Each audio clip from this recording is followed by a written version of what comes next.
Hello दोस्तों, कैसे हैं आप? बहुत अच्छे होंगे। मैं सेल्फ प्रदीप यादव। हम पढ़ रहे हैं रेशियो, उसी को आगे बढ़ाते हैं। आज क्लास स्टार्ट करते हैं। देखिए, आज का पहला क्वेश्चन है। वो कहता है 3 अंकों वाली एक संख्या इस प्रकार है कि इकाई का अंक, दहाई का अंक और सैकड़े का अंक का अनुपात 1:2:3 है। इस संख्या और इसके अंकों को पलट देने पर प्राप्त संख्या का योगफल 1332 है। तो संख्या ज्ञात करिए। तो अब एक बात बताइए, कितने अंकों की संख्या थी? 3 अंकों की संख्या थी। तो 3 अंक कौन से होंगे? एक फर्स्ट प्लेस का अंक होगा, एक सेकंड प्लेस का और एक थर्ड प्लेस का। इन तीनों का रेशियो दे रखा है। तो फर्स्ट प्लेस का रेशियो कितना है? तो वो कहता है 1 है। तो इसका कितना है? 2 है। तो इसका कितना है? 3 है। तो इन तीनों अंकों से जो संख्या बनेगी, तो हम संख्या बना सकते हैं। तो संख्या बनती है 321। लेकिन इस रेशियो की वैल्यू बढ़ाते हैं हम, तो 2 से गुणा करते हैं। तो जब 2 से गुणा करेंगे तो यहाँ 2 आ जाता है, यहाँ 4 आ जाता है और यहाँ पर 6 आ जाता है। तो इन देखिएगा, अनुपात वही है, बस उस अनुपात की वैल्यू बढ़ चुकी है। तो इस अनुपात के अनुसार जो संख्या बनेगी वो कितनी होगी? 642 होगी। अब इसमें 3 से गुणा कर लेते हैं। तो 3 से गुणा करेंगे तो ये अनुपात कितना हो जाता है? 3 हो जाता है। यहाँ 6 हो जाता है और यहाँ कितना हो जाता है? 9 हो जाता है। तो इस अनुपात के अनुसार से जो संख्या बनेगी 963 बनेगी। अब बताइएगा, ये भी 3 अंकों की संख्या है, ये भी 3 अंकों की संख्या है, ये भी 3 अंकों की संख्या है, और अनुपात हर जगह समान है। तो अब एक बात बताओ, 3 अंकों की संख्या के जब अंक पलटे जाते हैं तो बीच वाला जो प्लेस है वह फिक्स रहता है। तो आप कह सकते हैं थर्ड प्लेस कहाँ जाता है? ये देखिए, थर्ड प्लेस का अंक कहाँ जाता है? फर्स्ट प्लेस पर आ जाता है। और फर्स्ट प्लेस का कहाँ पर आ जाता है? थर्ड प्लेस पर आ जाता है। तो अब इनसे जो संख्या बनेगी अंकों को पलट देने के बाद, तो पहली संख्या क्या बनेगी? 123 बनेगी। इसके अनुसार कितनी बनेगी? तो 2 यहाँ आ जाएगा, 4 बीच में रहेगा और 6 आ जाएगा, 246 बनेगी। और इसके अनुसार जो अंक पलटने के बाद संख्या बनेगी, 3 यहाँ रहेगा, बीच का अंक फिक्स रहेगा और यहाँ कितना आ जाएगा? अब उसने कहा संख्या और अंक पलट देने के बाद संख्या बनी है, उनका योगफल कितना होना चाहिए? 1332 होना चाहिए। तो आप देखिएगा, इन दोनों को हम जोड़ते हैं तो हमारे अनुसार कितना आता है? 1332 आता है। तो जब 1332 आया है तो संख्या क्या होनी चाहिए? तो 963 होनी चाहिए। तो इसका आंसर क्या हो जाता है? 963 हो जाता है। चलते हैं नेक्स्ट क्वेश्चन पर। नेक्स्ट क्वेश्चन क्या कहता है? 16 और 144 का मध्यानुपात निकालिए। तो आप जानते हैं दो नंबर का मध्यानुपात क्या होता है। तो जैसे ए और बी का मध्यानुपात निकाले, तो ए और बी पर क्या लग जाता है? स्क्वायर रूट लग जाता है। तो अब इसी अनुसार इसका स्क्वायर रूट निकालते हैं, मध्यानुपात निकालते हैं। तो यहाँ पर कह सकते हैं, यहाँ पर कितना आएगा? 16 आएगा। और 16 गुणा 144 हो जाता है। अब बताइए, 16 किसका स्क्वायर रूट होता है? 4 का। और 144 किसका होता है? 12 का। और 12 गुणा 4 करते हैं तो कितना आ जाता है? 48 आ जाता है। और यही इसका आंसर हो जाता है। चलते हैं नेक्स्ट क्वेश्चन पर। नेक्स्ट क्वेश्चन क्या कहता है? एक व्यक्ति के पास 2 रुपए और 5 रुपए के सिक्कों को मिलाकर 100 सिक्के हैं। तो एक व्यक्ति के पास सिक्के कितने हैं? 100 सिक्के हैं। अब ये 100 सिक्के कितने कितने के हैं? कुछ सिक्के इसमें 2 रुपए के हैं और कुछ सिक्के इसमें 5 रुपए के हैं। अब इनकी संख्या नहीं दी है, टोटल दे रखी है। तो हम ये मान लेते हैं 2 रुपए के जो सिक्के हैं वो कितने हैं? एक्स सिक्के हैं। तो एक्स सिक्के माने हैं कितने रुपए वाले? 2 रुपए वाले। तो आप बताइएगा 5 वाले कितने होंगे? तो आप कह सकते हैं 100 माइनस के एक्स हो जाते हैं। अब बताइए, 2 रुपए के सिक्कों से कितना रुपए इकट्ठा हुए? तो आप बता सकते हैं 2 रुपए के सिक्कों से कितने रुपए इकट्ठा होंगे। तो हर सिक्का 2 रुपए का है, तो कितने रुपए होंगे? 2x हो जाएंगे। और इसी अनुसार 5 रुपए के सिक्कों से कितने रुपए इकट्ठा होंगे? तो 5 और 100 माइनस के x हो जाएंगे। तो हमारे अनुसार दोनों के द्वारा कितने रुपए इकट्ठा हुए? तो हम जोड़ सकते हैं। तो 2x प्लस 5 और 100 माइनस के x है। मगर सवाल के अनुसार कितने रुपए हैं? टोटल 320 रुपए इकट्ठा होते हैं इन सिक्कों से। तब 320 यहां पर आ जाएगा। अब देखिएगा, अब यहां से देखिए 2x आता है और प्लस 5 की मल्टीप्लाई अंदर करेंगे तो यह कितना आएगा? 500 माइनस के 5x, और बराबर कितने के हो जाता है? 320 के। अब देखिएगा, इसको इधर लाएंगे, माइनस का हो जाएगा तो 180 आएगा। और इसमें से ये घटेगा तो यहाँ कितना आ जाएगा? 3x, क्योंकि बराबर से इधर ले जाएंगे तो x की वैल्यू कितनी आ जाएगी? 60 आ जाएगी। तो x क्या माना था? 2 रुपए के सिक्के माने थे। और आपसे क्या पूछा है? 2 रुपए के सिक्कों की संख्या ज्ञात करिए। तो x की वैल्यू कितनी है? 60 है, और ये इसका आंसर हो जाता है। चलते हैं नेक्स्ट क्वेश्चन पर। नेक्स्ट क्वेश्चन क्या कहता है? एक बैग में 5 रुपए 10 रुपए और 20 रुपए मूल्य के सिक्के हैं। बैग में सिक्कों की कुल संख्या कितनी है? 240 है। तो अब बताइए टोटल सिक्के कितने दिए हैं? 240 है। तो ये क्या दे रखे हैं? सिक्के दे रखे हैं। बैग के अंदर कितने सिक्के हैं? 240 है। मगर ये सिक्के कितने कितने के हैं? तो उसने कहा है इसमें 5 वाले सिक्के भी हैं और 10 वाले भी सिक्के हैं और इसमें 20 रुपए के सिक्के भी हैं। तो हम कह सकते हैं टोटल सिक्के जो प्राप्त हुए हैं 240 है, मगर हमको ये नहीं पता है कि कौन कौन से कितने कितने के हैं। आगे देखिएगा, आगे कहा 5 वाले, 10 वाले और 20 मूल्य के सिक्कों का अनुपात दिया है। तो जैसे हम आगे बढ़े तो 5 के सिक्कों का अनुपात, 10 के सिक्कों का अनुपात और 20 के सिक्कों का अनुपात दिया है। तो कितना दिया है?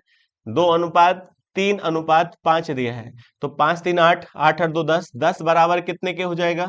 240 के। तो 0 से 1 कट जाता है तो 1 का मान कितना आ जाता है? 240 आ जाता है। तो 1 की वैल्यू कितने के बराबर है? 240 के। लेकिन आपसे क्या पूछा है? बैग में कुल धनराशि कितनी है? तब एक बात बताइए, हम अनुपात से धनराशि निकाले तो हम कह सकते हैं कि 5 वाले सिक्के कितने थे? 2 थे। तो इसके अनुसार कितने रुपए होने चाहिए? 10 होने चाहिए। और 10 वाले कितने सिक्के थे? तो आप कह सकते हैं 3 थे। तो यहाँ कितने रुपए होने चाहिए? रेशियो के अनुसार 30 होने चाहिए। और 20 रुपए के कितने सिक्के हैं? 5 है। तो इसके अनुसार कितने रुपए होने चाहिए? 100 रुपए होने चाहिए। अब टोटल जोड़िए तो हमारे अनुसार टोटल धनराशि अनुपात के अनुसार कितनी है? 140 रुपए है। और एक की वैल्यू कितनी है? 24 है। तो हम कह सकते हैं एक की वैल्यू 24 है तो टोटल धन हमारे अनुसार कितना है? 140 है। तो 140 को हम किससे गुणा कर देंगे? 24 से। और जब हम इसे गुणा करते हैं 0, अब 14 चौका 56 होता है, यहाँ 6 आ जाएगा। अब देखिए 14 दूनी 28, 28 में 5 जोड़ेंगे तो 33 आ जाता है। तो बैग के अंदर टोटल धनराशि कितनी है? 3360 है। आगे बढ़ते हैं नेक्स्ट क्वेश्चन पर। उसने कहा यदि एक संख्या का 60% दूसरी संख्या का 3/4 के बराबर है। तो आप कह सकते हैं एक संख्या है, कोई संख्या होगी पहली संख्या, उसका कितना? 60% और दूसरी संख्या के कितने के? 3/4 के बराबर है। तो 60% परसेंटेज हटाएंगे तो आप देख पाएंगे परसेंटेज हटाएंगे नीचे क्या आ जाएगा? 100 आ जाएगा।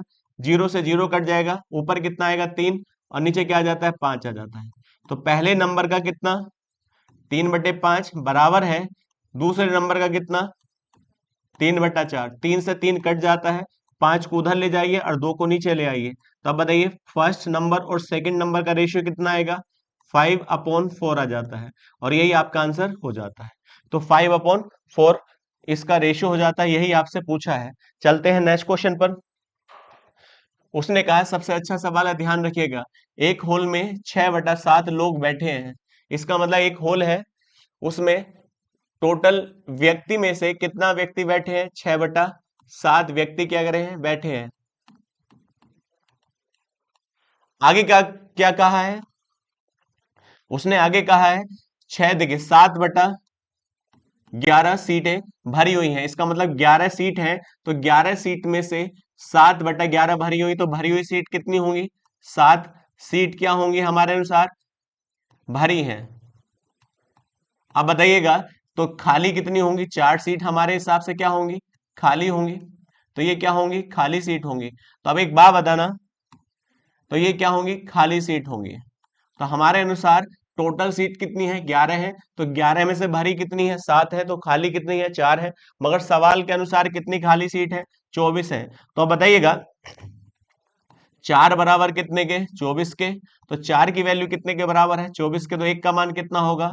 4 हो जाता है। जब एक का मान 4 हो जाएगा तो टोटल सीट कितनी होंगी? तो देखिएगा, सॉरी, एक का मान कितना हो जाएगा? 6 हो जाता है। जब एक का मान 6 होगा तो 11 का मान कितना हो जाएगा?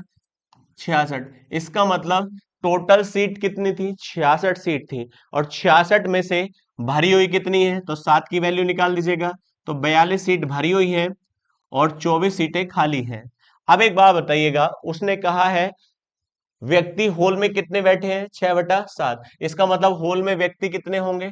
7 होंगे। तो 7 में से कितने बैठे हैं? 6। तो 6 व्यक्ति बैठे हैं। अब बैठे किस पर होंगे? सीट पर। तो सीट पर बैठे होंगे तो वह भरी हुई होंगी। तो अब एक बात बताइए, मेरे अनुसार बैठे व्यक्ति कितने हैं? 6 है। और 6 व्यक्ति किस पर बैठे होंगे? सीट पर। और सीट भरी हुई कितनी थी? 42 थी।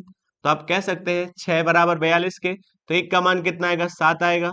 जब 1 का मान 7 आ जाएगा तो टोटल होल में कितने व्यक्ति थे, 7, तो 7 सत्ते 49, 49 व्यक्ति थे, जिनमें से बैठे कितने हैं, 42 हैं। लेकिन आपसे क्या पूछा है, होल में सभी लोग बैठे हैं, सभी लोग बैठे तो सीट कितनी खाली रह जाएंगी। तो यदि सभी व्यक्ति बैठेंगे तो सभी व्यक्ति कितने हैं, कितने हैं, 49 है। 49 के 49 जब बैठेंगे तो 49 सीट भर जाती हैं, और टोटल सीट कितनी है, तो आप कह सकते हैं 66 है। तो 66 में से 49 भर जाएंगी तो बचेंगी कितनी, 17। तो ये 17 खाली सीटें रह जाएंगी। जब सारे व्यक्ति होल में सारे बैठ जाते हैं तो सीट फिर भी कितनी खाली रह जाएंगी, 17 सीटें खाली रह जाएंगी, और यही इसका आंसर हो जाता है। चलते हैं नेक्स्ट क्वेश्चन पर।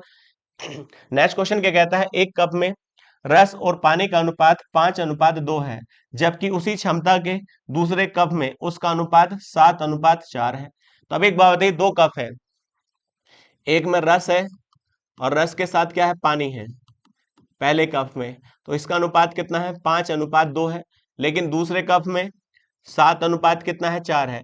सवाल में एक भाषा समझाई गई है, उसी क्षमता का मतलब है दोनों कप की क्षमता बराबर है। तो आप बताइए, पहला मिश्रण जो है या पहला कप जो है, पहला कप में हमारे अनुसार मिश्रण कितना है, 5 रस है और पानी कितना है, 2 है, तो 5 और 2 7 होता है। और दूसरे कप में हमारे अनुसार मिश्रण कितना है, तो आप कहेंगे 7 4 11 होगा। तो ये भी क्या है, मिश्रण है, और ये भी क्या है, मिश्रण है। मगर उसने कहा दोनों मिश्रण समान होने चाहिए, इस कप में भी और इस कप में भी। तो यहाँ किससे गुणा कर दीजिए, 11 से, और यहाँ किससे गुणा कर दीजिएगा, 7 से। जब इसमें 7 से गुणा करेंगे और इसमें 11 से गुणा करेंगे तो यहाँ कितना हो जाता है, 55:22 हो जाता है। और इसके अनुसार कितना हो जाता है, 49 अनुपात कितना हो जाता है, 28। और फिर कहता है दोनों कपों की सामग्री को एक बर्तन में डाल दिया जाता है, अलग बर्तन में डाल दिया जाता है, तो बर्तन में पानी का रस से अनुपात क्या होगा। तो आप बताइए, ये क्या था, रस था, और ये क्या था, पानी था। और जब इन दोनों मिश्रण को एक नए बर्तन में डालेंगे तो रस रस के साथ ऐड हो जाएगा, पानी पानी के साथ ऐड हो जाएगा। तो आप बताइए, यहाँ कितना आएगा, 4 आएगा, और यहाँ कितना आएगा, 10 हो जाता है। और इसी अनुसार यहाँ पर कितना हो जाता है, 50 हो जाता है। अब देखिएगा, 2 से भाग करिएगा, जैसे ही 2 से भाग करोगे तो यहाँ क्या आएगा, 52 हो जाता है, और यहाँ कितना आ जाता है, 25 हो जाता है। तो ये किसका अनुपात है, रस का, और ये किसका अनुपात है, पानी का। लेकिन आपको पहले किसका बताना है, पानी का बताना है। तो पानी का कितना था, तो आपके अनुसार 25 था, और रस का कितना था, 52 था, और यही अनुपात हो जाएगा पानी और रस का अलग नए बर्तन में। तो यही आपका आंसर हो जाता है, 25:52 हो जाता है। ध्यानपूर्वक करिए क्योंकि एग्जाम में दोनों ऑप्शन है। देखिएगा, अगले क्वेश्चन पे बढ़ते हैं। अगला क्वेश्चन कहता है, अगले क्वेश्चन ने कहा x और y दो संख्या जिनमें विपरीत चिन्ह है। तो इसका मतलब एक पॉजिटिव है तो दूसरा क्या है, निगेटिव है। विपरीत चिन्ह का मतलब है कि एक प्लस का होगा तो दूसरा काय का होगा, माइनस का होगा। आगे ध्यान रखिएगा, उसने कहा आगे क्या दिया है, x² अपॉन y² बराबर कितने के दिया है, 49/64 दिया है। तो आप कह सकते हैं स्क्वायर की वैल्यू 49 है और स्क्वायर की वैल्यू 64 है।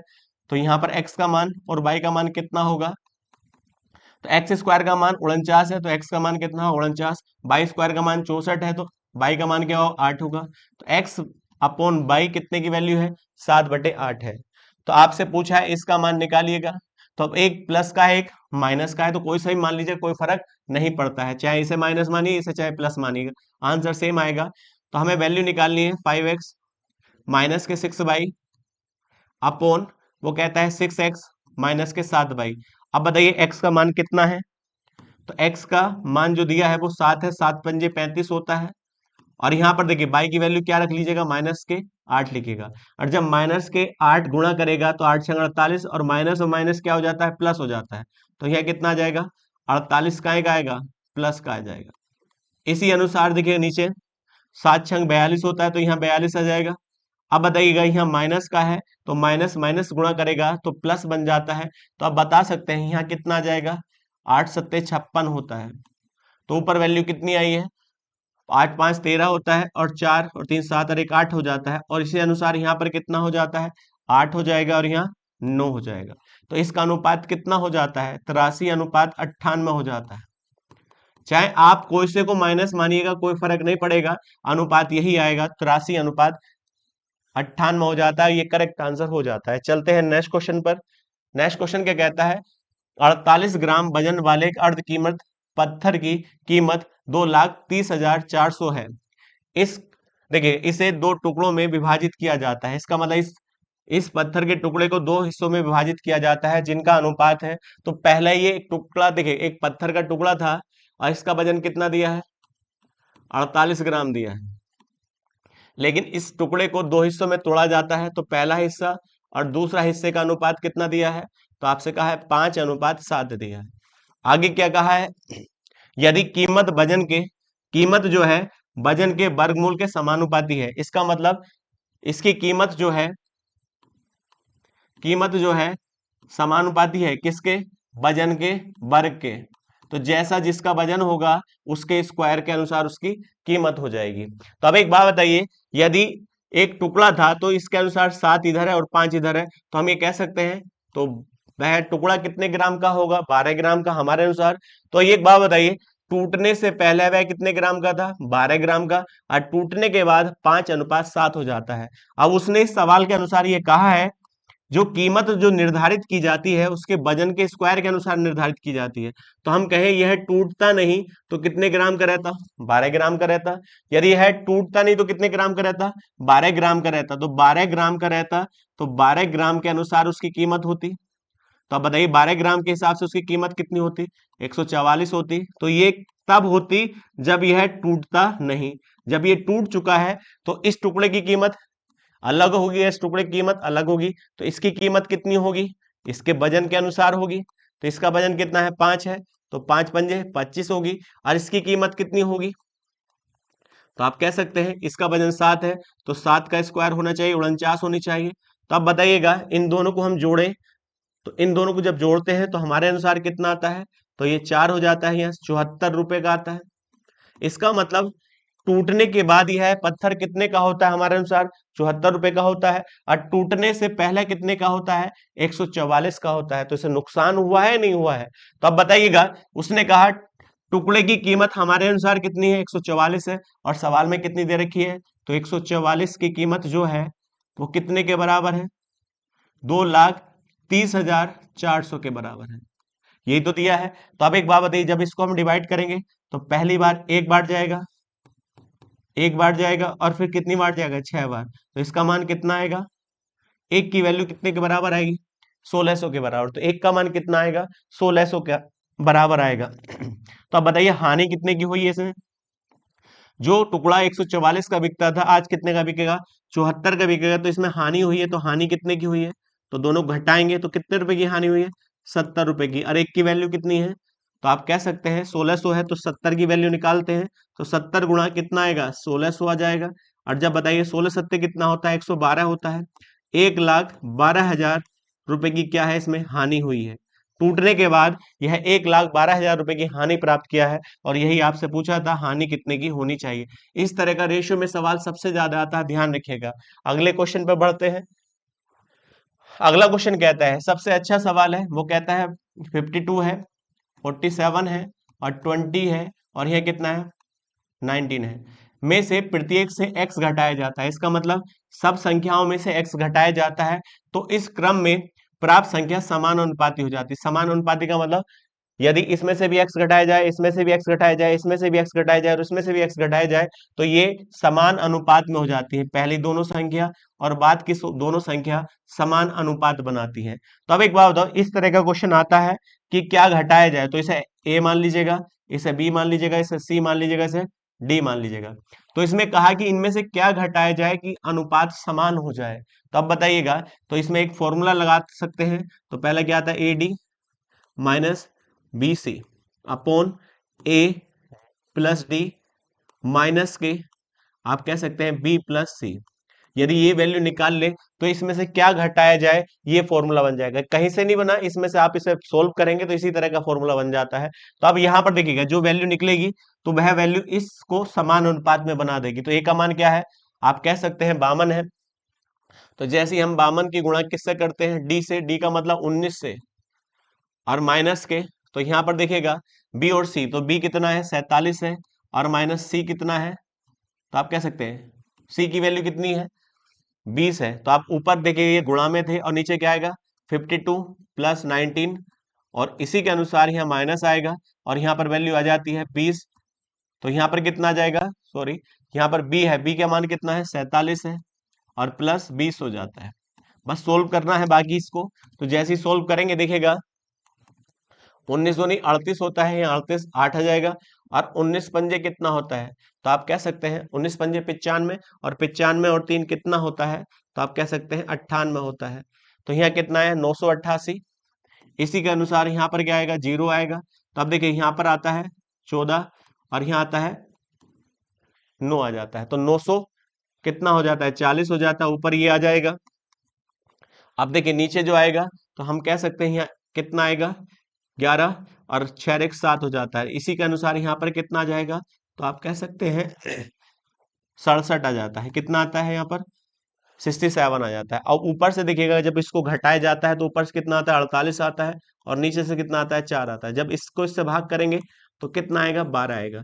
इसका मतलब प्रत्येक संख्या से x घटाया जाए, x की वैल्यू कितनी आ चुकी 12, इसका मतलब इसमें से 12 घटाया जाए हर संख्या से, तो आपकी जो वैल्यू हो जाती है वो समान अनुपात हो जाएगी। इस फॉर्मूले को याद रखिए, एग्जाम में काफी हेल्प देता है इस तरह का फॉर्मूला। तो अब बताइए 12 12 किसका मान है, x का, मगर x का मान नहीं पूछा है, आपसे पूछा है इन दोनों का मध्य अनुपात निकालिए। तो इसे हम a कह लें थोड़ी देर के लिए, ऐसे क्या कह लें b, और a और b का मध्य अनुपात क्या होता है, रूट ए बी होता है। अब a की वैल्यू कितनी हो जाती है, क्योंकि x का मान आपने निकाल लिया है, x का मान कितना आया है आपका 12 आया है, तो 12 और 13 कितना होता है 25 होता है। इसी प्रकार से तो यहाँ कह सकते हैं 12 घटेगा तो आप कहेंगे 4 आएगा। इसका स्क्वायर रूट कितना होता है 25 का 5 होता है, और 4 का स्क्वायर रूट कितना होता है 2 होता है। तो इसका आंसर कितना आ जाएगा 10 आ जाएगा, और यही इसका आंसर हो जाता है। बहुत अच्छा सवाल है एग्जाम के हिसाब से, ध्यान रखिएगा, बहुत बार पूछे जाते हैं इस तरह के सवाल। चलते हैं नेक्स्ट क्वेश्चन पर। उसने कहा एक कॉलेज में एमबीबीएस पाठ्यक्रम के लिए भौतिक रसायन विज्ञान और जीव विज्ञान की सीटें कितनी दे रखी है, 5 7 और 8। तो आप बताइए सीटों का अनुपात कितना है, 5 है, सॉरी 7 है, 5 है और 8 है। अब उसने आगे कहा इन सीटों को क्रम से 50%, इसको 50% बढ़ाने का प्रस्ताव है, तो जितनी भी है उनका 50%, और इसको 40% बढ़ाने का प्रस्ताव है, और इसको बढ़ाने का कितना है 25%। तो बढ़ा दीजिएगा 25%, 50% और 40%। तो आप बताइए 50% का मतलब होता है आधा, तो 7 का 50% बढ़ाएंगे तो कितना होगा 3.5 होगा। और देखिए इसका 40% बढ़ाएंगे 5 का तो कितना बढ़ेगा 2 बढ़ेगा, और इसका जब हम बढ़ाएंगे 25% तो यहाँ कितना आएगा 2 बढ़ेगा। तो जब 2 सीट बढ़ेंगी तो इसके अनुसार कितनी आ चुकी है, तो 7 में 3.5 जोड़ेंगे तो कितना आएगा 10.5। इसी के अनुसार इसमें कितनी हो जाती है 7 हो जाती है, और इसके अनुसार यहाँ कितनी हो जाती है 10। अब यहाँ से देखिए दशमलव हटाएंगे तो इधर भी जीरो लगेगा, इधर भी जीरो लगेगा। अब 5 से भाग कर दीजिएगा, 5 से भाग करेंगे तो यहाँ 21 आएगा, और यहाँ क्या आएगा 14 आएगा, और यहाँ कितना आ जाता है 20 आ जाता है। यही अनुपात हो जाएगा सीटों का बढ़ाने के बाद। तो 21:14:20 इसका करेक्ट आंसर हो जाता है। चलते हैं नेक्स्ट क्वेश्चन पर। नेक्स्ट क्वेश्चन क्या कहता है, मिश्र धातु ए में, मिश्र धातु ए में धातु एक्स और वाई का अनुपात जो दिया है, तो अब एक बात बताइए, तो धातु है ए और जिसमें एक्स और वाई मिली हुई धातु है, तो एक मिश्र धातु नाम क्या है ए है, मगर वह है किसका मिश्रण है एक्स और वाई का, और अनुपात कितना है 5:2 है। तो आगे क्या कहता है देखिएगा, दूसरी मिश्र धातु है, दूसरी मिश्र धातु है मगर उसमें एक्स और वाई का अनुपात कितना है 3:4 है। आगे कहा मिश्र धातु सी ए और बी को, ए को कितने अनुपात में मिलाया जाता है, इसमें से ए को मिलाया जाता है उसने कहा 4 के अनुपात में, और बी को जो मिलाया जाता है 5 के अनुपात में मिलाया जाता है। और जो बनेगी मिश्र धातु सी उसमें एक्स और वाई का मान ज्ञात करिए, ये पूछा है आपसे, तो बड़ा आसान सवाल हो जाता है। मेरे अनुसार मिश्र धातु ए कितनी है, तो आप कहेंगे ए मिश्र धातु है जो एक्स और वाई से मिलकर बनी है, 5 और 2 कितना होता है 7 होता है, और इसके अनुसार 7 है, तो दोनों जगह बराबर वैल्यू है, बड़ा आसान हो जाता है। तो जब हमको इधर से 7 और इधर से 7 मिलाया जाता है, अनुपात समान है, मगर हमें अनुपात समान नहीं रखना है, हमें किसी को कितना मिलाना है 4 और इसको कितना मिलाना है 5। तो इसे गुणा किससे कर दीजिएगा 4 से और इसको गुणा किससे कर दीजिएगा 5 से, तो उस अनुपात में मिलेगा, क्योंकि 7 से 7 कट जाता है और जब 7 से 7 कट जाएगा तो यहाँ से 4 मिलेगा, तो यहाँ से 5 मिलेगा। तो जब गुणा करी है 4 से, तो 4 से इस अनुपात में गुणा करेंगे और 5 से इस अनुपात में गुणा करेंगे। तो जब अनुपात में गुणा करेंगे तो यहाँ कितना हो जाता है, तो आप कहेंगे 4 पंजे 20 होता है और 4 दूनी 8 होता है। इसके अनुसार कितना हो जाता है, तो आप कहते हैं 5 तिया 15 होता है और 5 चौक 20 होता है। अब यह वह अनुपात मिला है जो अनुपात आप मिलाना चाहते थे, 4 अनुपात 5 के अनुपात में मिलाना चाहते थे। बस x को x के साथ जोड़ दीजिएगा और y को y के साथ जोड़ दीजिएगा। तो दोनों को जोड़ेंगे तो यहाँ कितना आएगा 35 आएगा और यहाँ कितना आएगा 28 आएगा। तो अब बताइए 35 अनुपात कितना हो जाता है 28 हो जाता है।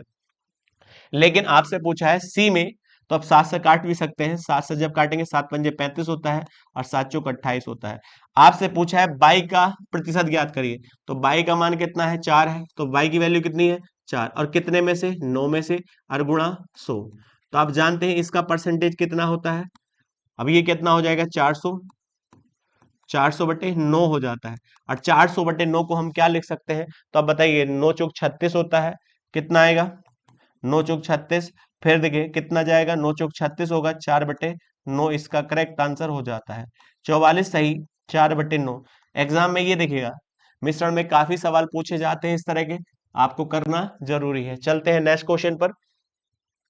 नेक्स्ट क्वेश्चन क्या कहता है, सुमन ने एक निश्चित राशि को अपनी 3 बेटियों के बीच 2:3:4 के अनुपात में विभाजित किया। देखिएगा सुमन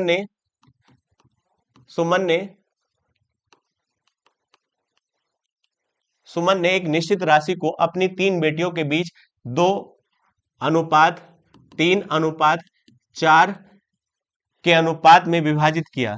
यदि उसने राशि को 1/2:1/3:1/4 अनुपात में विभाजित किया होता तो जिस बेटी को पहले सबसे कम हिस्सा मिला उसे 3500 रुपए अधिक मिलता।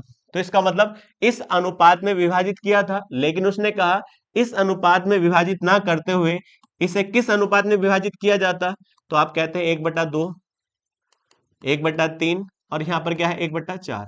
आप जानते हैं अनुपात देखिए डिवाइड में नहीं होता है, तो इसे भी एक नॉर्मल नंबर बना ले।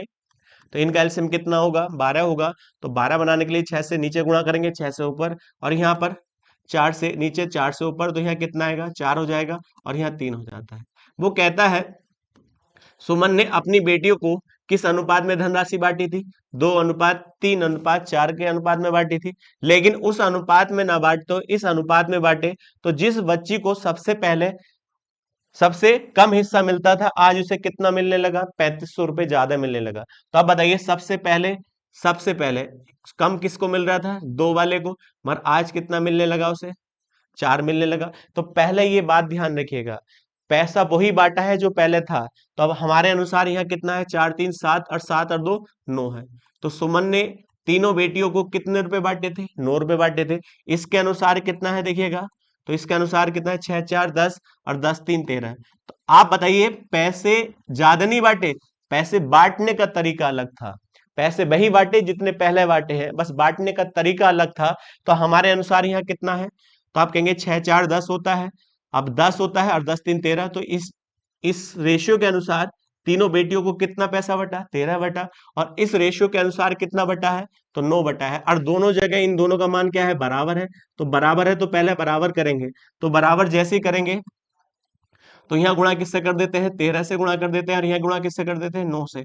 जैसे ही 13 से गुणा करेंगे तो यह अनुपात ऊपर वाला कितना हो जाता है 13 दूनी 26 होता है, और देखिए 13 तिया 39 होता है और 13 चौका 52 होता है, और ये कितना हो जाता है 13 नंबर 117 हो जाता है।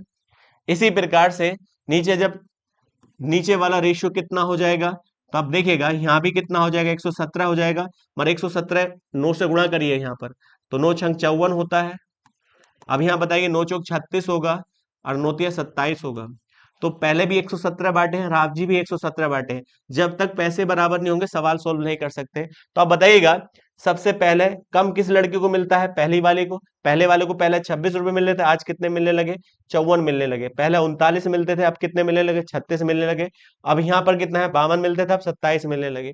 आप बताइएगा, उसने कहा जिस बेटी को पहले कम हिस्सा प्राप्त होता था आज कितना ज्यादा मिलने लगा, 3500 रुपए ज्यादा मिलने लगा। तो अब बताइए इन दोनों का अंतर करेंगे, तो अंतर करेंगे, पहले कितने मिलते थे, 26 मिलते थे, आज कितने मिलने लगे, 54 मिलने लगे, तो ज्यादा मिले हैं। तो अब बताइए घटाएंगे, तो अब घटाएंगे तो यहाँ कितना आएगा, 8 आएगा, और 8 आएगा और यहाँ पर कितना हो जाएगा, 2 हो जाएगा। यही तो हो जाता है। तो अब एक बात बताइए, 28 बराबर कितने का होगा, 28 बराबर हो जाता है 3500 के। तो 28 बराबर 3500 के, तो एक का मान कितना हो जाएगा, 7 से भाग करिएगा, 7 चौक 28 होता है, और 7 पंजे 35 होता है। एक का मान कितना हो जाता है, तो आप कह सकते हैं 500 बटे कितना हो जाता है, 4 हो जाता है। अब 500 बटे जब 4 होगा तो एक का मान कितना होगा, 4 एक ना 4 होता है, 4 दूनी 8 होता है। एक की वैल्यू कितनी होगी, 125 होगी।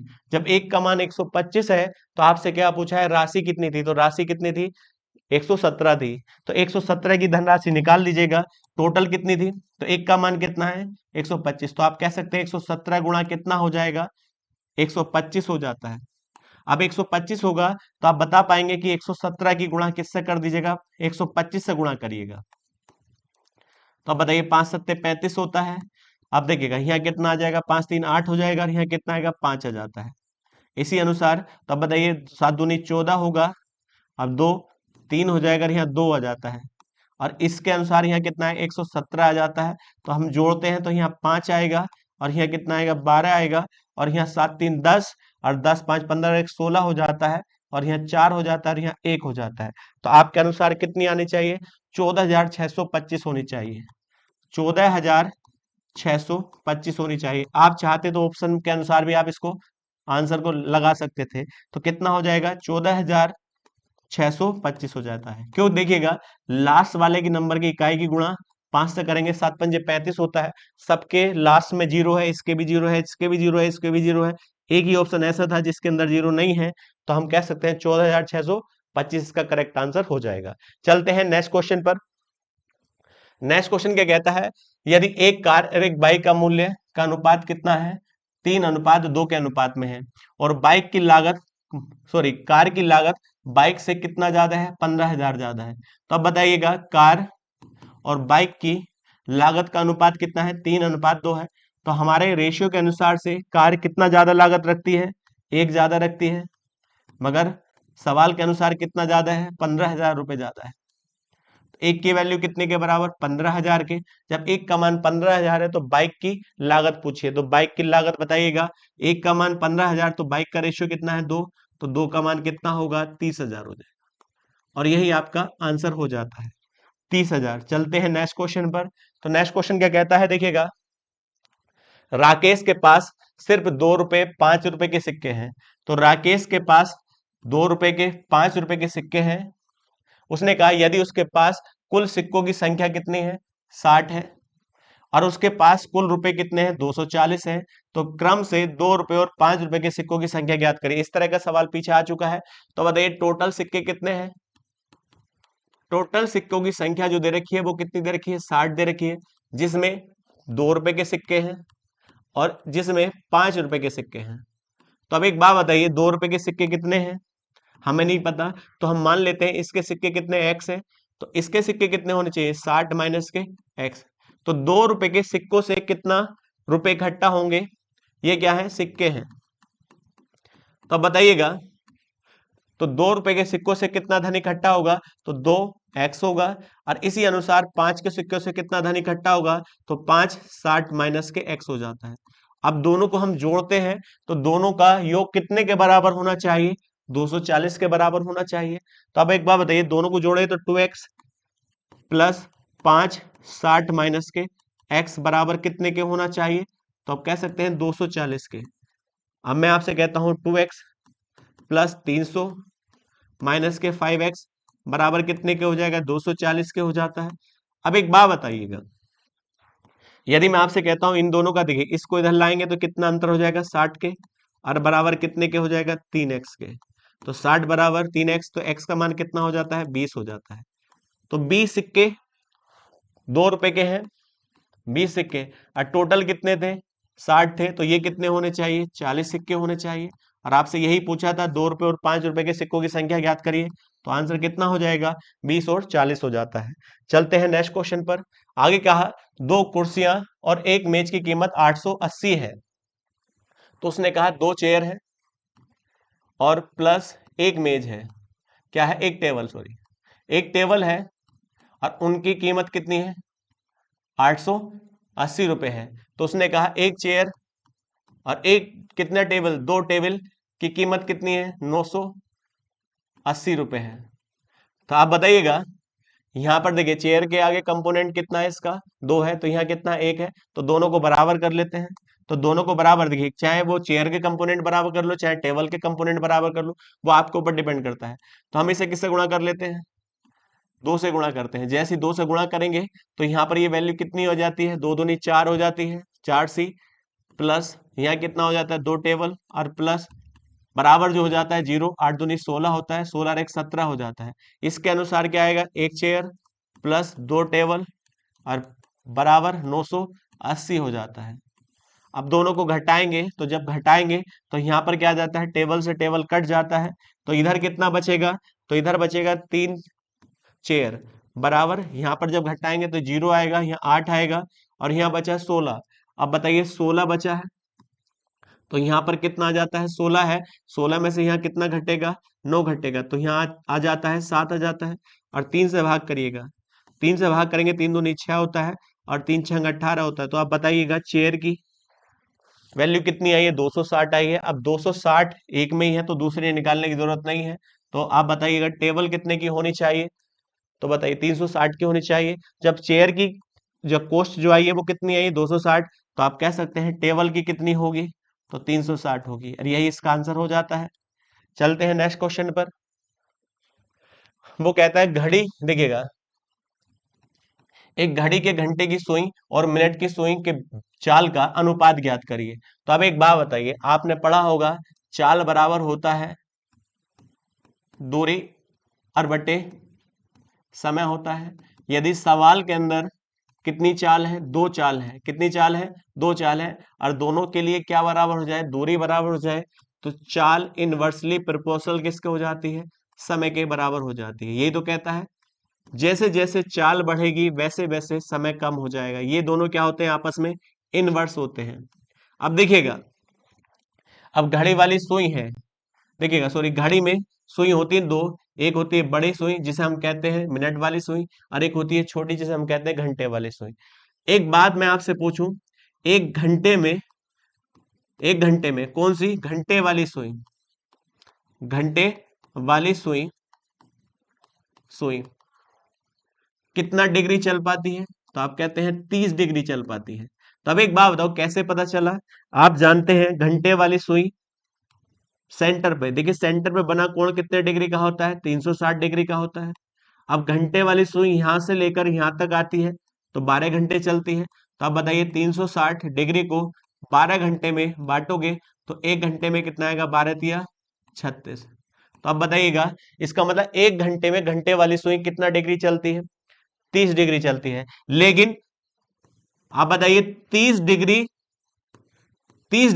मिनट वाली सुई को, किस वाली सुई को मिनट वाली सुई को कितना समय लगता है,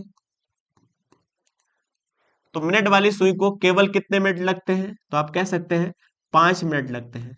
तो अब एक बताइएगा मिनट वाली सुई चले, मिनट वाली सुई 30 डिग्री चलती है, मिनट वाली सुई कितने डिग्री 30 डिग्री, तो जितनी दूरी मिनट वाली सुई, क्योंकि डिग्री का मतलब यहां से यहां तक जितनी दूरी मिनट वाली सुई ने चली, तो घंटे वाली उतनी दूरी का मतलब 30 डिग्री कोण बनाने में उतनी दूरी चलेगी, तो उसको चलने में कितना समय लगता है 1 घंटा, और इसको चलने में लगता है कितने मिनट 5 मिनट। तो आप बताइए दूरी दोनों की, डिग्री का मतलब है जितनी दूरी जो है मिनट वाली या घंटे वाली दूरी चलती है, तो घंटे वाली दूरी कितने 1 घंटे में जितनी दूरी चलती है मिनट वाली उतनी दूरी 5 मिनट में चल पाती है। तो जब दूरी बराबर है, तो दूरी बराबर है तो चाल से क्या निकाल सकते हैं, समय, समय से क्या निकाल सकते हैं, चाल। तो आप बताइए घंटे वाली सुई जो है कितने मिनट में चली, तो ये क्या दिया है, समय दिया है। तो समय कितना है, 60 मिनट में जितनी दूरी चली है उतनी ही क्या, मिनट वाली सुई, कौन सी, मिनट वाली सुई जो है दूरी कितने समय में चली है, तो वो कहता है 5 मिनट में चली है। तो इन दोनों के समय का अनुपात निकाल लीजिएगा। समय का अनुपात निकालेंगे तो यहाँ कितना आएगा, 5 से काट दीजिएगा। जैसे 5 से काटेंगे तो यहाँ 12 आएगा, और यहाँ कितना आएगा, 1 आएगा। दोनों का अनुपात कितना है, समय का 12:1 है। तो बताइए चाल का अनुपात क्या होगा, तो चाल क्या होता है, इनवर्स होती है। तो समय का अनुपात है तो चाल इनवर्स हो जाएगी। तो ये 1 यहाँ आ जाता है और यहाँ क्या आ जाता है, 12। तो आप बताइए चाल का अनुपात कितना होगा, 1:12 होगा। तो पहले किसकी सुई का अनुपात बताना है, घंटे वाली सुई लेनी है। तो घंटे वाली सुई की चाल कितनी है, 1 है। तो मिनट वाली सुई कितनी है, 12 है। क्योंकि दोनों अनुपात दिए हैं ध्यानपूर्वक, 12:1 भी दिया है, 1:12 भी दिया है। तो यहाँ गलती होने के चांस होते हैं, भले ही छोटा सवाल है मगर रेशियो दोनों दिए हैं, गलत लग गया तो तब भी 1 नंबर कट जाता है। चलते हैं नेक्स्ट क्वेश्चन पर। ये एक बेसिक सवाल है, बड़ा आसान है। उसने कहा, एक देखिए कार्टन में एक दर्जन दर्पण को गिराया जाता है दर्जन में कितने होते हैं, 12। तो इसका मतलब 12 देखिए दर्पणों को गिराया जाता है। तो कहता है निम्नलिखित में से टूटे हुए दर्पणों की संख्या बिना टूटे हुए दर्पणों की संख्या से हो सकती है। तो अब बताइए जब 12 को तोड़ा जाएगा तो अनुपात ऐसा ही होगा। अब शीशा तोड़ के तो है ले जाएगा, शीशा तो पूरा पूरा होगा। तो अब एक बात बताइए 12 का, तो यहाँ आपसे कहा जाए टूटे और बिन टूटे की संख्या कितनी है, 10 है। तो 10 किसको डिवाइड नहीं कर सकता, 12 को पूर्णतः डिवाइड नहीं कर सकता। तो ये आंसर नहीं हो सकता। 3 और 2 कितना होता है, 5। और 5 दर्पण किसको डिवाइड नहीं कर सकते, 12 दर्पण को डिवाइड नहीं कर सकते। क्योंकि देखिए दर्पण जो होंगे पूरे पूरे होंगे, 2 होंगे 3 होंगे, ऐसा तो है 3.5 दर्पण होंगे, पूरे पूरे होंगे। तो 5 के अनुसार 12 को डिवाइड नहीं किया जा सकता। अब देखिए 7 4 11 होता है, 11 भी किसको डिवाइड नहीं कर सकता, 12 को डिवाइड नहीं कर सकता। 5 और 1 कितना होता है, 6, 6 किसको डिवाइड कर सकता है, 12 को डिवाइड कर सकता है। मतलब इसके अनुसार जो रेशियो बनेगा वह क्या होगा, सही होगा। जिसमें हम प्रॉपर आपको बता सकते हैं कि इतने टूटे हैं और बाकी सही है। तो अब ये अनुपात इसका करेक्ट हो जाता है। यही आपसे आपसे यही अनुपात पूछा है कि इसमें से कौन सा अनुपात हो सकता है, तो बता सकते हैं। आगे नेक्स्ट क्वेश्चन पर देखिए, बड़ा अच्छा कंपोनेंट और डिपेंडेंट रूल लगाना है इसमें। आप बताइए कैसे लगाया जाता है। जैसे मैं आपसे कहूं A/B है, तो आप बताइए नीचे वाला जो नंबर है ऊपर जाकर जुड़ता है और नीचे आकर घटता है। तो आप कहेंगे जुड़ेगा कैसे, तो ए था A+B, तो ए में क्या जुड़ा, बी जुड़ा। तो देखिएगा ए से ही क्या घटेगा, बी घटेगा। तो जो ऊपर जुड़ा है वो ही नीचे घटेगा। तो इसे कहते हैं कंपोनेंट और डिपेंडेंट रूल लग जाता है। तो जो नंबर ऊपर जुड़ा है वही नंबर नीचे घटेगा। जैसे मैं आपसे कहूं एक्स है, x/बाई है, तो इसमें रूल लगाना है तो बाई ऊपर जाकर जुड़ेगा, तो बाई ऊपर जुड़ जाएगा तो बाई हो जाएगा। लेकिन बाई ही नीचे घटेगा, किस में से, x से। तो x में ही जुड़ा है, x में ही घटा है, तो नीचे वाला नंबर ऊपर जाकर जुड़ता है और वही नंबर आकर नीचे घट जाता है, किससे, ऊपर वाले नंबर से। तो इसी तरीके से आप इसको सोल्व करेंगे, बड़ा आसान हो जाता है। यहाँ क्या है, a⁻³ प्लस b⁻³ अपोन क्या है, a⁻³ माइनस b⁻³ और बराबर दे रखा है 185 बटे कितना है, 158 है। जब हम इसमें रूल लगाते हैं तो बड़ा आसान हो जाता है। देखिएगा a⁻³ प्लस b⁻³। तो अब नीचे वाला नंबर ऊपर जाकर हम जोड़ते हैं, तो जोड़ते कैसे हैं, ध्यान रखिएगा, प्लस a⁻³ माइनस b⁻³ जुड़ गया। पहले जो जोड़ा है वही घटा दीजिएगा, a⁻³ माइनस b⁻³ घटा दीजिएगा। किस में से, जो आपने ऊपर जोड़ा था उसमें से ही घटा देंगे आप। तो जोड़ा किस में था, a⁻³ प्लस b⁻³ में। तो यही तो आ जाएगा, नहीं जाएगा। जब इधर लगा है तो इधर भी लगेगा, तो इधर जब लगेगा तो क्या आएगा, 185 में ऊपर जाकर कितना जुड़ जाता है, 158 जुड़ जाता है। और जो जोड़ा है वो नीचे आके एकदम घटा दीजिएगा, 158 कितने में से, 185 में से। जब हम इसे सोल्व करेंगे देखिएगा, तो यहाँ पर जो वैल्यू आ जाती है वो कितनी आ जाती है, a⁻³ प्लस b⁻³ ब्रैकेट हटाएंगे तो यहाँ क्या आएगा, a⁻³ माइनस b⁻³ और नीचे जब ब्रैकेट हटेगा a⁻³ प्लस b⁻³ माइनस ए की पावर 3, और ये माइनस अंदर जाकर गुणा करेगा तो प्लस बन जाता है, तो यह क्या आ जाता है प्लस बी की पावर 3 बराबर क्या होगा, ऊपर कितना हो जाएगा 343 हो जाता है, और यहाँ पर जो हो जाएगा वो कितना होगा 27 हो जाता है। अब बताइए माइनस बी की पावर 3 प्लस बी की पावर 3 से कट जाता है, यहाँ पर ए कट जाता है, तो ऊपर जो वैल्यू आएगी 2 ए की पावर 3 और नीचे जो आएगा 2 बी की पावर 3 बराबर कितने के हैं 343 बटे 27। अब 2 से 2 डिवाइड हो जाता है, तो इसके अनुसार हम इसको क्या लिख सकते हैं, तो अब आप बताइए ए की पावर 3, तो ए की पावर 3 की वैल्यू कितनी है और बी की पावर 3 की वैल्यू कितनी है, तो 343 ऊपर आएगा और नीचे कितना हो जाता है 27 हो जाता है, तो इसी को हम क्या लिख सकते हैं 7 बटे कितना हो जाएगा 3, और ये किसका अनुपात होगा ए बटे, ये किसका अनुपात होगा ए बटे बी का अनुपात होगा। आपसे क्या पूछा है ए अनुपात बी का मान बताइए, तो 7:3 हो जाता है, ये इसका आंसर हो जाता है। चलते हैं नेक्स्ट क्वेश्चन पर। बड़ा अच्छा सवाल है, ध्यान पूर्वक करेंगे तो आसानी से किया जा सकता है, ध्यान पूर्वक करिएगा।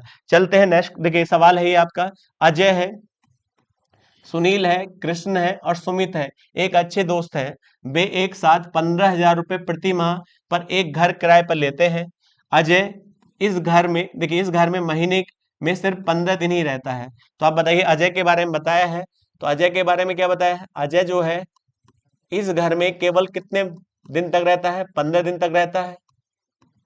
आगे देखिएगा आगे क्या कहा गया है, लेकिन कृष्ण और सुमित जो है, देखिएगा कृष्ण और सुमित भी काम कर रहे हैं और वह किराए के अपने हिस्से के रूप में संयुक्त रूप से कितने रुपए देते हैं 10,000 रुपए।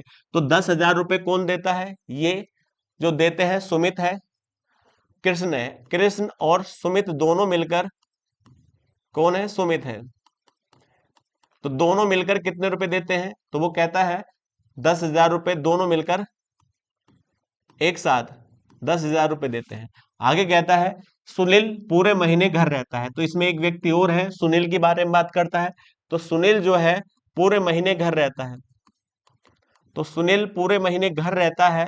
आगे क्या कहा, यदि अजय और सुनील घर में रहने के दिन, देखिए दिनों की संख्या के आधार पर किराए का योगदान करने का निर्णय लेते हैं, तो अजय अजय कितने दिन रहता है यहाँ किराए पर, 15 दिन रहता है, तो 15 दिन घर पर रहता है, तो ये डिसाइड करते हैं जिस रेशियो से वह छुट्टी मारते हैं उस रेशियो से वह किराए को आपस में बांट लेंगे।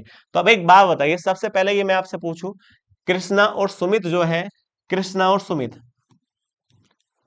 तो कृष्णा है और कृष्णा के साथ कौन है सुमित है, इन दोनों ने कितने रुपए आपस में बांटे हैं, तो इन्होंने कंबाइंड रूप से 10,000 रुपए दिए हैं, तो 10,000 रुपए कितने में से दिए हैं, तो 15,000 में से दिए हैं, तो 15,000 में से 10,000 रुपए ये किराए में देते हैं, तो इसका मतलब टोटल किराए का कितना हिस्सा दे दिया है इन्होंने, तो आप कह सकते हैं 2/3, तो 2/3 आपस में बांटा होगा बराबर बराबर, तो इसका मतलब हम ये कह सकते हैं कि सुमित के पास और कृष्णा के पास, तो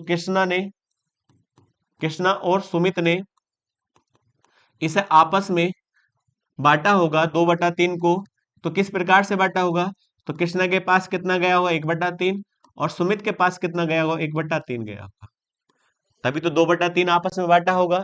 लेकिन आप मुझे बताइएगा, तो इन्होंने तो 10,000 दिए हैं, तो 5,000 किसने दिए होंगे, तो 5,000 रुपए दोनों ने दिए हैं, कितने में से 15,000 में से, तो 15,000 में से 5,000 रुपए कौन देते हैं, अजय, अजय के साथ देता है, कौन देता है सुनील देता है, तो अजय और सुनील ने 5,000 रुपए दिए, किसने दिए सुनील ने दिए, और कितने रुपए दिए हैं, तो आप कहेंगे 5,000, तो आप कह सकते हैं 3 जीरो तीनों जीरो काटेंगे, एक बट्टा कितना आएगा 3, तो 1/3 पूरे किराए का किसने दिया है, अजय और सुनील ने दिया है, मगर किस अनुपात में दिया है, जिस अनुसार उन्होंने छुट्टी मारी है उस अनुसार दिया होगा। तो अब बताइएगा, मैं आपसे कहूं अजय, अजय जो है कितने दिन कमरे पर रहता है, 15 दिन रहता है, तो 15 दिन की छुट्टी मारता है, लेकिन सुनील जो है पूरा 30 के 30 दिन घर रहता है, तो बताइए आपसे मैं कह सकता हूं एक अनुपात क्या आएगा 2 आएगा, यही तो हो जाएगा। तो अब मैं आपसे कहता हूं यहां पर क्या होगा 1/2। तो अब एक बात बताओ, वैसे तो आप आंसर मार सकते थे, तो बताओ कृष्णा और सुनील है, तो कृष्णा ने और सुमित ने, कृष्णा और सुमित ने किस अनुपात में किराया दिया है, तो 1:3 और 1:3 दिया है। तो आपसे एक बात बताइएगा, तो मैं आपसे कहता हूं, देखिए यहाँ पर कितना है, 1 है और 1/2, तो इसको बांटना है 1:2 के अनुपात में।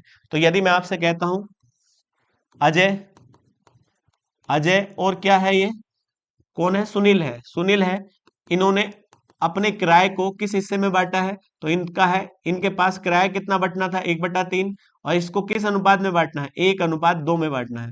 तो अब 1/3 को 1/3 के अनुसार बांटेंगे तो कितना आएगा, 1/9। तो अब बताइए अजय के द्वारा कितना दिया गया, 1/9। तो अब इसी प्रकार से 1/3 को सुनील बांटेगा तो 2 अनुपात था इसका, 2/3 होगा। तो इसके अनुसार क्या आएगा, 2/9 आ जाता है। तो सारे किराए को आपने निकाल लिया गया है। तो अब बताइए कृष्णा और सुमित का कितना है, 1/3 और 1/3, 1/3 1/3, और अजय, अजय का कितना है, 1/9, तो अजय का 1/9 है, और सुनील का कितना है, 2/9। तो इसका आंसर कितना हो जाता है, ये इसका करेक्ट आंसर हो जाता है। आपसे क्या पूछा गया है, देखिएगा सुमित और कृष्णा, तो सुमित और कृष्णा का बाद में दिया गया है, तो 1/3 1/3 यही इसका आंसर हो जाता है। चलते हैं, भारी नहीं है, सवाल को देखने से भारी नहीं होता है, करने से भारी होता है। चलते हैं नेक्स्ट क्वेश्चन पर। उसने कहा दो स्थानों के बीच ट्रेन का किराया, बस का किराया, तो पहला किसका किराया है, ट्रेन का किराया है, फिर बस का किराया, और हवाई जहाज का, एरोप्लेन का किराया का अनुपात दिया है। तो ट्रेन का, बस का और एरोप्लेन का किराए का अनुपात कितना है, 5:8, अनुपात कितना है, 12 है। आगे कहता है उनके द्वारा यात्रा किए गए यात्रियों की संख्या का अनुपात दिया है, 3, 4 और 5 है। तो इनका मतलब है, ये तो किराया था, ये क्या था, किराया था, मगर उनमें यात्रियों का अनुपात है, तो यात्री का अनुपात कितना दिया है, तो उसने कहा है 3:4:5 है। तो 3:4:5 है। इसका मतलब क्या है, किराया कितना है, 5 है, तो 3 यात्री सफर करते हैं, तो टोटल कितना कलेक्शन हुआ है, 15 रुपए मेरे अनुसार। और यहाँ पर 4 यात्री हैं, मगर कितने रुपए के हिसाब से, तो 32 रुपए के हिसाब से यहाँ कलेक्शन हुआ होगा। अब यहाँ बताइए, यहाँ कितना आएगा, 60 रुपए। तो हमने कहा तीनों ट्रांसपोर्ट से टोटल कलेक्शन कितना हुआ, तो जोड़ सकते हैं। तो जैसे ही जोड़ेंगे तो 0 2 और यहाँ क्या है, 5, तो यहाँ कितना आ जाता है, 7 आ जाता है, 6 3 9 और 1 10, तो यहाँ कितना आ जाता है, 107 आ जाता है। तो टोटल कलेक्शन मेरे हिसाब से कितना है, 107 है, मगर यहाँ पर कितना है, 1,07,000। तो अब बताइए इसको इससे डिवाइड करेंगे तो एक की वैल्यू कितनी होगी, 1,000 होगी। तो एक का मान कितना है, 1,000 है। तो आपसे क्या पूछा, हवाई जहाज यात्रा से वसूले गए किराए का मान ज्ञात करिए। तो हवाई जहाज से कितना वसूला गया था, 60, तो एक का मान है 1,000, तो आप कह सकते हैं इसकी वैल्यू कितनी हो जाएगी, 60,000 हो जाती है। कितनी वैल्यू हो जाती है, 60,000, और यही इसका आंसर हो जाता है। भारी नहीं है, सिंपल सा क्वेश्चन है, कर सकते हैं। चलते हैं नेक्स्ट क्वेश्चन पर। उसने कहा हरीश के मालिक, देखिए सॉरी, हरीश के मासिक वेतन 45,000 रुपए से 1/3 खर्चा करता है वो शिक्षा पर, और 2/6 खर्च करता है भोजन पर। तो 1/3 किस पर है, खर्च करता है किस पर, शिक्षा पर, शिक्षा पर खर्च करता है। और 2/6 का मतलब 1/3 ही है, वह खर्च करता है किस पर, भोजन पर और अन्य अन्य जरूरतों पर। तो अब एक बात बताइए, तो यहाँ शिक्षा पर, यहाँ भोजन पर, तो बाकी किस पर खर्च करता होगा, तो आप बता सकते हैं। तो 1/3 यहाँ है और 1/3 यहाँ है, तो दोनों को जोड़ते हैं तो उसके द्वारा खर्च कितना हो चुका है, 2/3 खर्च हो चुका है। अब 2/3 खर्च हो चुका है, तो इसका मतलब 3 में से 2 खर्च हो चुका है, तो बचा कितना है, तो बचत कितनी है उसकी, तो आप कह सकते हैं 3 में से 2 खर्च हो चुका है, तो बचत कितनी है, 1/3। और बचत भी किसकी होती है, वेतन की। तो वेतन कितना है उसका, 45,000। तो 45,000 में से उसकी बचत कितनी है, 1/3 है। तो 1/3 का मतलब 3 से भाग करेंगे तो कितना आएगा, 15,000, और ये इसका आंसर हो जाता है। तो उसकी बचत कितनी है, 15,000, और ये इसका करेक्ट आंसर हो जाता है। चलते हैं नेक्स्ट क्वेश्चन पर। तो नेक्स्ट क्वेश्चन क्या कहता है, देखिएगा उसने कहा ए अनुपात बी अनुपात सी का मान कितना दिया है, 1/4, 1/3 और 1/2। तो इसको हम अनुपात बना लेते हैं, क्योंकि अनुपात डिवाइड नहीं करता, तो 12 एलसीएम होगा। तो 12 बनाने के लिए यहाँ 3 से, यहाँ 4 से, और यहाँ कितने से, 6 से। तो 2, आपका अनुपात कितना हो जाता है, 3:4:6 हो जाता है। लेकिन आपसे पूछा क्या गया है, ये किसका अनुपात है, ए अनुपात बी अनुपात सी का मान पूछा है। ए अपॉन बी तो आप कहेंगे 3/4। आपसे पूछा है बी अपॉन सी तो 4/6। और आपसे पूछा है सी अपॉन, तो आप मुझे बताइएगा। तो ये आपसे कह सकते हैं इनका एलसीएम कितना होगा, 12 होगा। तो इनका एलसीएम 12 होगा तो 12 बनाने के लिए 3 से ऊपर 3 से नीचे हो जाएगी 9, यहाँ 8 हो जाएगा और यहाँ कितना हो जाएगा आप बताइएगा। 4 6 चौक 24 हो जाता है। तो यह अनुपात कितना हो जाता है, 9:8:24 हो जाता है। 9:8:24 इसका करेक्ट आंसर हो जाता है। चलते हैं नेक्स्ट क्वेश्चन पर। उसने कहा पुत्र और पिता की वर्तमान आयु का योग 52 वर्ष है। तो अब बताइएगा, पुत्र है और पुत्र के साथ कौन है, पिता है, और उनकी वर्तमान आयु का अनुपात कितना है, 52 वर्ष है। 52 वर्ष है। आगे क्या कहता है, 4 साल बाद। 4 साल बाद, तो अब बताइए इसके कितने साल बाद, 4 वर्ष बाद। 4 वर्ष बाद क्या कहा, बेटे की उम्र और पिता की उम्र। देखिए 4 साल बाद जो कहता है, 4 साल बाद बेटे की उम्र पिता की उम्र का कितना है, 1/4 है। तो 4 साल बाद पुत्र और पिता की आयु का अनुपात दिया है। तो पिता की आयु कितनी हो, 4 हो, तो पुत्र की आयु कितनी होगी, 1 होगी। लेकिन कब होगी ये, 4 साल बाद होगी। तो अब मैं आपसे कहूं 4 साल बाद यदि मैं आपसे कहता हूं तो पुत्र की भी तो 4 साल उम्र बढ़ेगी और पिता की भी 4 साल बढ़ेगी। तो इस समय कितनी दे रखी थी, तो आप कह सकते हैं 52 दे रखी थी। तो 4 साल बाद दोनों की आयु कितनी हो जाएगी, 4 और 4 8, तो 60 वर्ष हो जाएगी, नहीं हो जाएगी। और 60 वर्ष की आयु का अनुपात कितना दिया है, 1:4 दिया है। तो 1 और 4 कितना होता है, 5। 5 बराबर कितने के, 60 के। तो 1 का मान कितना होगा, 12 होगा। तो 1 की वैल्यू कितने के बराबर है, 12 के बराबर है। तो आपसे क्या पूछा गया है, तो आपसे 10 साल बाद पुत्र और पिता की वर्तमान आयु का अनुपात, सॉरी, आपसे 10 साल बाद पुत्र और पिता की आयु का अनुपात ज्ञात करिए। तो पहले वर्तमान आयु निकालिए। तो यदि मैं आपसे कहता हूं पुत्र इस समय कितने का है, 12 वर्ष का, और पिता की आयु कितनी है, 12 चौक 48। ये वर्तमान समय की आयु नहीं है, ये कब, कै साल पहले की, कै साल बाद की है, 4 साल बाद की है। तो 4 साल बाद पुत्र जो है 12 का है, तो वर्तमान में कितना होगा, 8 वर्ष का होगा। और पिता की आयु कितनी होगी, तो आप कह सकते हैं 48 वर्ष। अब इस समय है तो आपके अनुसार कितनी होनी चाहिए, 44 वर्ष होनी चाहिए। और दोनों का योग कितना है, 52 है या नहीं है।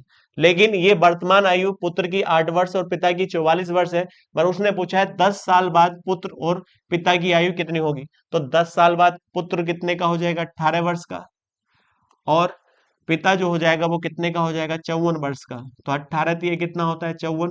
तो एक अनुपात कितनी हो जाती है, 3 हो जाती है। और यही आपसे पूछा गया था, यही आंसर इसका हो जाएगा। चलते हैं नेक्स्ट क्वेश्चन पर।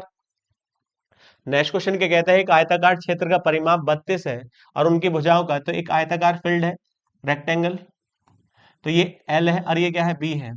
इनका परिमाप दे रखा है 32, तो परिमाप कितना होता है, 2l+b होता है इसका। और बराबर कितना दिया है, 32 दिया है। तो यदि मैं आपसे कहता हूं 2 से इसको भाग कर देंगे तो l+b कितने के बराबर होगा, 16 के बराबर होगा। और l और b का रेशियो कितना है, तो आपके अनुसार है, इसका रेशियो 3 है, सॉरी 5 है, और इसका रेशियो कितना है, 3 है। तो 5 और 3 कितना होता है, 8 होता है। मेरे हिसाब से 8 है, और सवाल में कितना है, 16 है। एक का मान कितना हो जाता है, 2 हो जाता है। एक की वैल्यू कितनी है, 2 है। तो अब बताइए एक का मान 2 है तो लेंथ कितनी हो जाएगी, 10 हो जाएगी। और इसी अनुसार ब्रेथ कितनी हो जाएगी, 6 हो जाती है। तो आपसे क्या पूछा गया है, फिर मैदान की भुजा ज्ञात करिए। तो 10 और 6 हो जाती है, यही इसका आंसर हो जाता है। ये आज की वीडियो का लास्ट क्वेश्चन था। नेक्स्ट वीडियो में नेक्स्ट क्वेश्चन के साथ मिलते हैं।